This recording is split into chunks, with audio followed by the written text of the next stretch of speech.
Olá, sejam todos bem-vindos! Eu sou Ítalo Marcilli, médico psiquiatra e fundador da Faculdade Mar Atlântico, a nossa faculdade. O doutor Ítalo Marcilli é conhecido por suas polêmicas opiniões, por sua contribuição ao mundo da psiquiatria, da terapia, da psicologia e também por ser muito presente nas mídias sociais, sobretudo o Instagram. Vou te mostrar a verdade sobre ele agora. E só mais um aviso, este aqui é o único e último vídeo que eu faço sobre isso. Essa onda anti-bolha começou quando o Ítalo fez uma postagem no seu Instagram e nela estava o ministro Luiz Fux. O ministro foi conhecer o corpo docente do Instituto de Ciências Jurídicas, ele foi fazer parte, foi integrá-lo, ele foi conhecer a estrutura, a grade curricular. E o pessoal falou que o Ítalo se vendeu. Se você pensar um pouco, você não pode querer que ele abra um instituto de ciências jurídicas e não convide os maiores nomes do direito do país. É óbvio que se eu for abrir um hospital, por exemplo, eu preciso que os maiores médicos estejam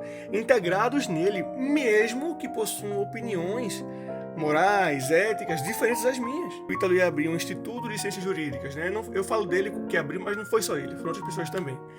Mas eu estou focando nele aqui. Você não espera realmente que ele fosse abrir um instituto de ciências jurídicas e fosse chamar o seu Zé da Barraquinha, que ele fosse chamar um pedreiro. Isso é impossível, tem que chamar as maiores mentes do direito do Brasil. E no momento em que isso aconteceu, em matéria de praticidade, de conhecimento técnico, eles detêm o conhecimento. Tanto que, não à toa, são ministros do STF, inclusive o Fux, salvo engano, ele é o único ministro que era juiz antes, né? Que ele, de fato, antes de ser juiz da Suprema Corte, ele era um juiz. E detém muito conhecimento. A história do cara é uma história bonita, a do Fux.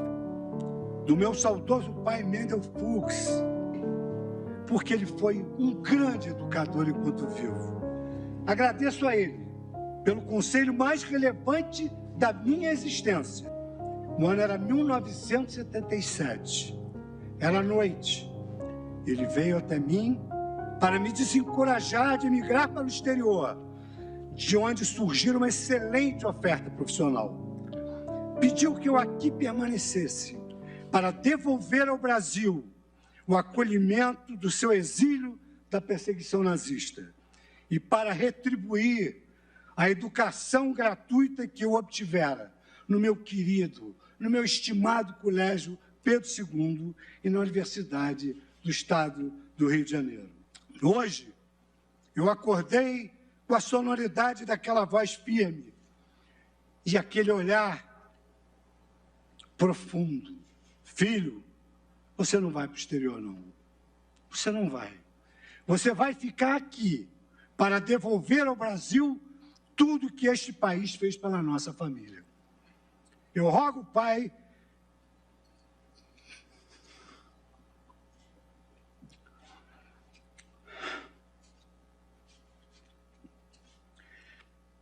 que no patamar celestial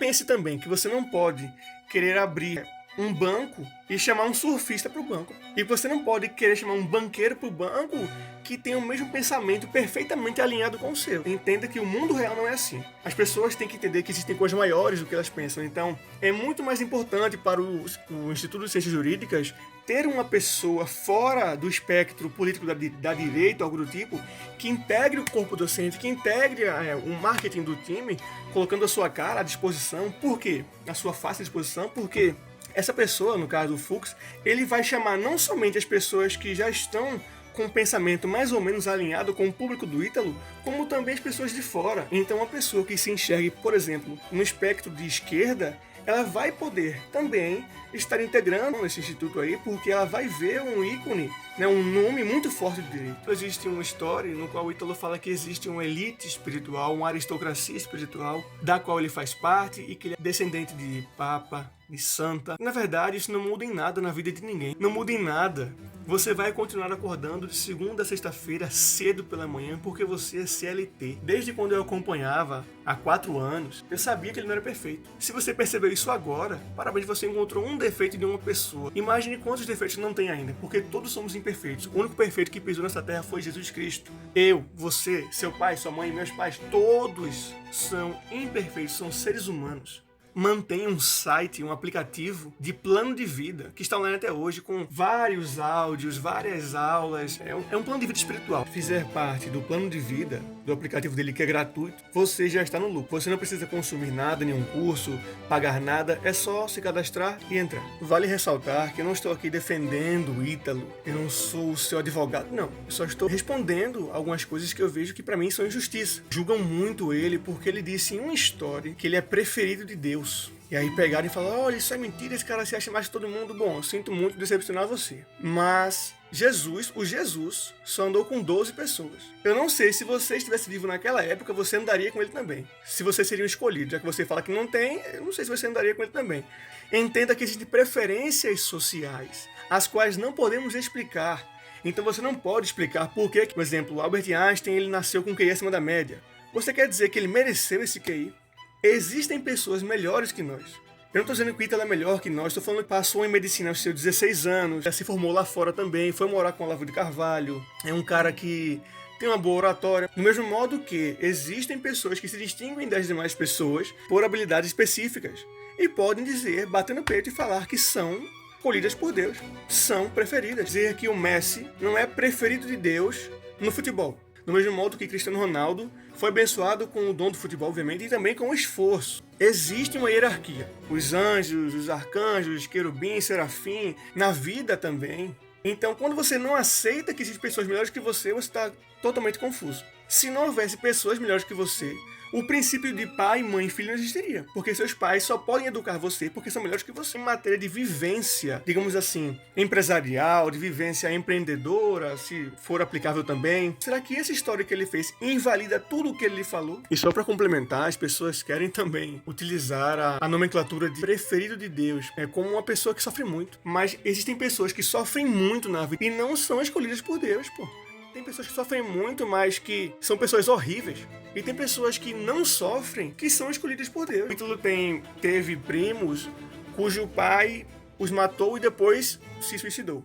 O Ítalo foi trabalhar uma ligação de que o pai dele foi morto com um tiro na cabeça. O pai dele não reagiu ao assalto. Mesmo assim, o pai dele foi assassinado. Sofreu com a morte do pai, com a morte dos primos, com a morte do avô.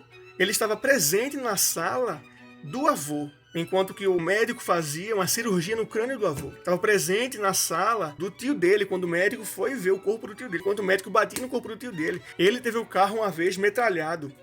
A irmã do Ítalo foi sequestrada uma vez. De fato, diante de Deus, todos somos a merda que aduba o jardim. Todos. Mas existem merdas que servem de adubo para que algumas flores floresçam. Então, se não existem pessoas melhores que nós, se não há pessoas preferidas por Deus, então você que é católico não vai acreditar nos santos, por exemplo. Não vai acreditar no Papa. É óbvio que não, porque não estou falando que o Papa é santo, estou falando que o Papa possui conhecimento maior que você. Então não aceitar essa hierarquia é um princípio danoso a você mesmo. Eu não posso deixar que o meu professor de alguns anos seja atacado sem fundamento. E ao ser atacado, também não deve ser defendido veementemente. Haja vista que todos somos imperfeitos, todos temos erros. Basta saber pesar se os erros valem mais que os acertos. Creio que seus erros não pesam mais que seus acertos. Concordo com algumas críticas, discordo de outras. Porém, a sua metodologia continua muito bem aplicável. O seu método terapêutico, a sua certificação, as pós-graduações, a faculdade, as instituições de caridade também são muito boas.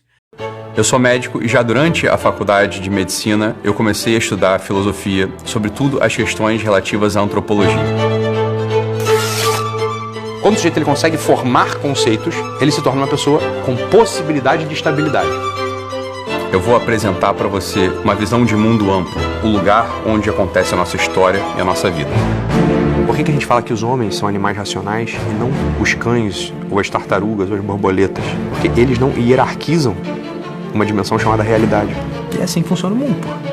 Para mim, a terapia é uma união entre as questões humanas e aquelas respostas que a filosofia, a ética e a antropologia podem responder. Eu sou Ítalo Marcilli e convido você a ser aluno na minha certificação. Você vai fazer parte de uma nova geração de terapeutas. Se você quiser conhecer mais sobre o Ítalo Marcilli, eu recomendo que você assista a entrevista que ele fez ao Instituto Borborema e não idealize uma pessoa. Se você procura um bom professor, creio que você já o encontrou. Para finalizar o vídeo, deixo vocês com um pequeno trecho de uma aula do Guerrilla Way.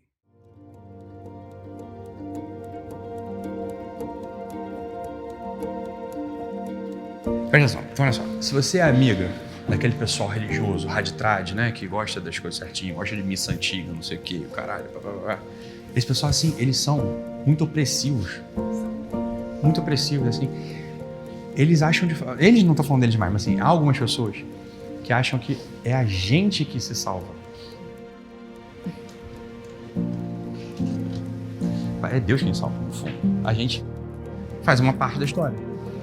E mais, se isso é pessoal, se eu quero saber saber se alguém que eu amo se salvou ou não, o que eu vou fazer? Dado que o tempo é uma percepção nossa, mas tudo que a gente faz no tempo vai para a eternidade. É assim ou não é? Tudo que a gente faz no tempo vai para a eternidade. A eternidade não tem tempo. Não tem tempo, é tudo simultâneo. É ou não? O antes e o depois na eternidade é em função da hierarquia e não do tempo.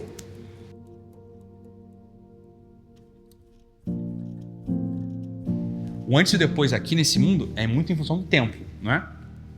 Já entendemos. Lá não tem tempo, então lá o antes e o depois não pode ser em função do tempo. Percebe isso ou não? Então olha só, meu pai morreu dia 19. Se eu rezo para ele se salvar no dia 20, aqui isso não faz sentido nenhum. Dado que aqui o antes e o depois é em função do tempo. Mas na eternidade o antes e o depois é em função do amor.